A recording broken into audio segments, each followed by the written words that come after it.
Hello and welcome to the morning sports briefing on the 28th of May. Yes, we come to you at 7 a.m. every single morning on New Zealand Sports Radio. It's your best way, to start the day up to date with all the important sports news. And today we have more positive tests in the EPL, job cuts at New Zealand cricket, Golden Point muted, NRL returns tonight, and netball cancelled in England. And let's get on with that football news straight away. In the Premier League, a total of 1,008 players and staff were tested in the third round of testing, and 4 more individuals at 3 sides have tested positive for coronavirus. That means now 12 people have tested positive across the 2,752 tests across the league, and the league has decided that they are ready to take to start contact training. So clearly, this is a level of level of infection that they are comfortable with. Contact training will start. This is and plans for phase 3. Include a step towards normal training and a build-up to competitive games. So increasingly looks like the EPL is heading towards a return. And that's your football news for this morning. I'm going to hand you over to Ashwin, who's going to take us through the cricket update. Good morning, Paul, and good morning to all our viewers and listeners out there today.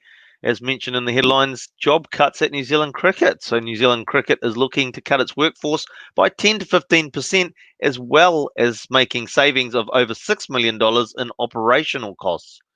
Cuts to the workforce will basically save them about $1.5 million with the staff numbers that they currently have. 80 staff were advised on Wednesday of the consultation process, which has been approved by the New Zealand Cricket Board. Now, the consultation process, if you're not aware, when you have any redundancy, you have to go through a consultation period. That will be approximately 2 weeks. The affected jobs will be in Auckland and Lincoln. The Lincoln is the New Zealand Cricket's base near Christchurch. Men's and women's teams will not, and players and management will not be affected, and players' salaries are set to be paid as forecasted. The reason for these cuts are for the uncertainty in the international calendar. For example, the T20 World Cup, which I've got a story on a bit later, and the revenue sort of that goes with it there. So just for you aware, the T20 World Cup going ahead would have meant that NZ Cricket gets about 90% of its income for the year from ICC payouts from that tournament. So that's a big impact there. Also, it appears more likely that that T20 World Cup will not happen as planned. Although it appears that international cricket will resume in the near future, the logistics around maintaining a biosecure environment for 16 international teams into Australia seems like a major hurdle at this point. Latest noises are around plans for the playing dates to be delayed until February and March 2021, which also means that moving the women's ODI tournament that was scheduled for New Zealand to start in about mid-Jan. And looking across the Tasman there, it looks more and more likely now that the Indian Tour of Australia will also proceed. And with initial plans playing all games at Adelaide, it now appears that the games will be played across Australia, with the first game now scheduled for the Gabba in Brisbane starting on December the 3rd, then followed by Adelaide, which will be the Pink Ball Day night test. These games will be followed by the traditional Boxing Day test in Melbourne, and then the game in Sydney on New Year's Eve. Now, that's all to be confirmed. Obviously, the environment's a changing environment on a daily basis, but it looks like that schedule is now going to be across Australia, but we'll stay tuned and see what happens. And just a reminder before I go, it's Thursday, so make sure that you join us for Swinging from the Hip right here on New Zealand Sport Radio at 8 p.m. New Zealand time tonight, where our guest today will be 3-time successful Auckland Premier cricket coach Sharubin Pasapati. And that's our cricket news for today, Paul. Thank you very much, Ashwin, for that update in the cricket. And yeah, have a wonderful show this evening on Swinging from the Hip. going to hand you over now to Stephen, who'll take us through our birthdays. Well, thank you, Paul, and good morning to everybody tuning in. Birthdays today, a Hawke's Bay Rugby 7 specialist, a women's football international, and finally from Auckland City to full all-white status. That's where we start. Logan Rogers, born this day, the 28th of May, 1998, is a New Zealand football professional who plays for ISPS Henda Premiership Club, Auckland City, as an attacking midfielder.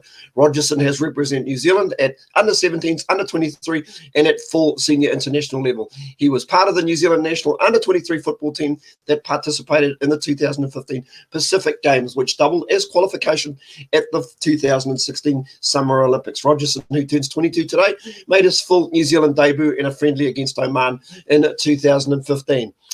Staying with the round ball game, Hannah Wilkinson, born this day, the 28th of May in 1992, is a New Zealand Association footballer who plays for Sporting CP in the Portuguese Campeonato Nacional and the New Zealand national team. Wilkinson, who turns 28 today, made his senior international debut for New Zealand in the starting lineup in a friendly against Australia on the 17th of February 2010. She made her first FIFA Women's World Cup appearance in the 2011 FIFA Women's World Cup, appearing in all 3 group matches as a substitute. Wilkinson appeared in 3 of New Zealand's 4 matches at the 2012 London Olympics. She played all of New Zealand's 3 matches at the 2015 FIFA Women's World Cup in Canada and started in all 3 New Zealand's matches at the 2016 Olympics in Brazil. And finally, Gillies Kaka, born this day on the 28th of May 1990 in New Zealand, is a rugby union player who turns out for the Hino Red Dolphins in Japan.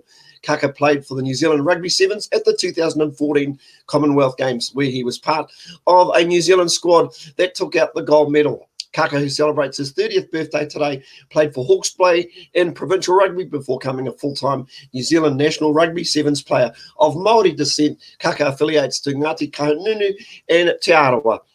Kaka finished his Sevens career having played 169 matches, scoring 65 tries, totaling 807 points. And there we have it for birthdays. Thank you very much, Stephen, for that. And moving on to our rugby union news.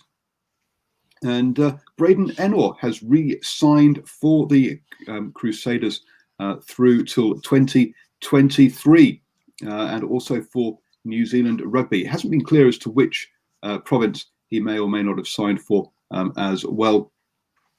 Obviously, normally a Tasman player from memory, but Braden Ennor, or is he actually Canterbury? Or is he Canterbury, sorry, thank you. Well, out of Auckland. Out of St Kilda College. Oh dearie me, the boys will never stop. So Braden Ennor has signed through 2023, which is fantastic news. Moving further south and down with the Highlanders. And the Highlanders have said that Joshuani will be considered a 10 from now on, and that he won't be playing in the 12 jersey as had been trialled earlier in the season before we had our break. They said that with their 4 centres fit and also bringing in a couple of extra outside backs, they don't need him to be playing in that 12 jersey anymore. And in fact, it was an experiment that didn't quite work. But Aaron Major says the blame should mainly be with actually the forwards rather than with Mitchell Hunt and Joshuani, and that the forwards need to provide a better platform for them. He also let slip that the potential of having a golden point to decide games and to stop us having any new having any draws in Super Rugby is being muted. This has had a mixed reaction, to say the very least, on Twitter, and it'll be interesting to see how that whether that law change goes ahead. Over in Australia, the Western Force have announced that they will take part in Super Rugby AU. And that now gives a certainty for Rugby Australia they have a minimum of a 5-team competition, still with the potential of the Sunwolves coming down and playing, but that's looking increasingly unlikely. That domestic competition will take place from the 3rd of July through to September the 19th. So there's now that allows Rugby Australia to discuss the situation with their TV partners. and to try and put that in place. This is only a one-season deal, and Forrester has come out and said that there would need to be a big restructure across the entire game. It's governance, cost structure, rules, competition constructs, partnerships with broadcasters, commitment to grassroots, and most importantly, engagement to fans before he would be willing to invest and commit for a longer period.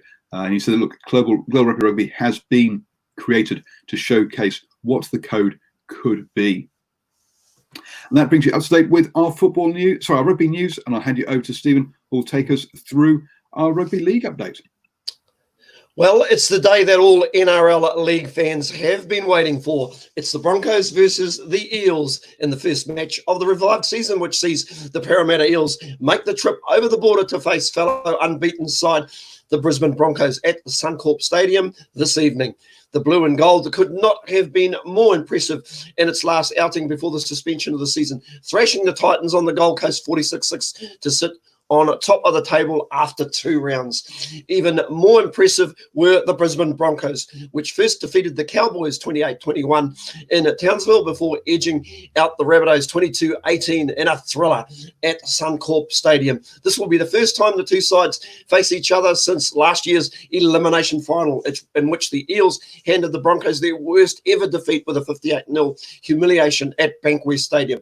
However, this will be a different Broncos side that face the Eels at Suncorp Stadium. They will be much tougher proposition, especially at home. And that's why I'm picking the home team by 12 points and under, and the TAB agrees with me. Currently, the Broncos paying $1.92 and the Eels are at $1.83. Look out for that game. It kicks off at 9:50 p.m. this morning. And we've also got a little bit of breaking news for the Warriors. Roosters prop Pawasa Famusili will join the Warriors next week under a revolutionary 4-week loan deal. The Daily Telegraph reported the Auckland-born Famusili will be the first player loaned to the injury-hit Warriors to help the club through a tough start to the revamped season. Famusili is related to legendary Penrith Panthers duo Frank and Tony Puleatua. After 14 NRL appearances with the Roosters, the 24-year-old will be loaned to the Warriors for up to 4 weeks before returning to play for the Tricolours in round 9. And that's our league news for this morning. Have a great day. I'll be back tomorrow morning and we'll see how that first game unfolded and also a preview for the rest of the weekend. We are so close to live sport being back, aren't we, Stephen? So, yes, don't forget, folks, to tune in tomorrow to have our match report on that. And have a great day, Stephen. Moving on now to other sports news. But before I do, don't forget, if you prefer to listen rather than watch, New Zealand Sport Radio is available on on iHeartRadio, iTunes, Spotify, Acast, and all your favourite podcatching apps. Just search for New Zealand Sports Radio. In basketball news then, Tall Blacks standout Isaac Fotu has said that, yes, the Breakers still remain an option, but that at the moment he is just getting some training in during the off-season. Currently, himself and fellow Tall Black Ty Webster have both returned from playing in Europe, where they are out of contracts at the moment, and both of them will be seeing what the situation is in Europe for them for further contracts, and maybe will take part, or maybe they will end up playing a season for the Breakers. The Breakers have said they'll be very welcome and really would like to sign the two of them. They would have to, but it would be a lifestyle choice rather than a money choice, as the Breakers cannot compete with those European leagues for salary. But maybe one season here in New Zealand, whilst the COVID outbreak gets under control in Europe, would be appealing to those two players. Moving on to netball, and the Netball Super League in England has been terminated with immediate effect because it was suspended on the 15th of March, but because they made a decision because they couldn't see it being viable to be able to finish the league. They're going to have to refund all of the tickets for the sold-out grand final that was supposed to take place on the 4th of July. But there may be a truncated competition for the second half of the season, second half of the year, sorry, depending on how the COVID situation plays out in the UK. Over to sailing and New York. The American Magic, the team from New York, have said that they would need 25 weeks of racing preparation in New Zealand to make the America's Cup fair. Grant Dalton did point out that New Zealand had only 5 weeks over in Bermuda, but they pointed out that that there are 5 options or 5 different potential race courses here in Auckland, whereas there was only 1 in Bermuda, and they're saying they would need 5 weeks per race course to get themselves ready and to prepare for each of those courses. So clearly, with only 32 weeks away, they are trying to add a little bit of pressure to see if they can get back into or get some exemptions to get back into the get into New Zealand to start training for that competition at the end of this year. Going over to Formula E, and we talked yesterday about Daniel Abt hiring a e-gamer to drive for him in one of the virtual races. Since then, Audi have decided to said that they do not accept any form of cheating, and he has been released from Audi and will no longer drive for them. He says he stands by his mistake. He accepts it, and he will carry all the consequences. It is his responsibility. He does apologise. It was a big mistake to make. It was clearly a very big issue for Audi to deal with, because their German driver is his wealthy family is a performance car tuning company that is actually involved in running the team.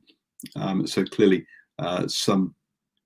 Abt perhaps was not there purely on his racing talent, but also there for the money that he could bring to the team, which you often see in motor sport. But clearly, Audi were very angry with what had happened. Finally, over in harness racing, and that returns today down in the South Island. But the form guide is not being produced for papers to print. This is part of the TAB's cost-cutting moves. They've also removed the human side of the phone betting service. You can still do phone bets, but they can only be placed via touch tone now. Also, the trackside radio will not be broadcast on the AM frequency either, and but it will be streamed via the TAB app or website. So a lot of people perhaps traditional people who use the paper, use the radio, are going to have to learn to get the information from the from online sources instead. They're still going to be producing their editorial race service for mainstream media, so we'll still see those in the papers, but not the form guide. And this is despite the 50 million that the government has given to RITA. Clearly, they are in a lot of crisis as sports betting has taken a plunge, and they've had to lay off 230 staff to cut costs. That means you're now starting the day the best way, up to date with all the important sports news. Have a wonderful day, people. Don't forget, at 2 p.m. we have Warren Brosnian as our on the long talk, and this evening at 8 p.m. we have Swinging from the Hip. Have a fantastic day, and see you all tomorrow at 7 a.m. for the morning sports briefing.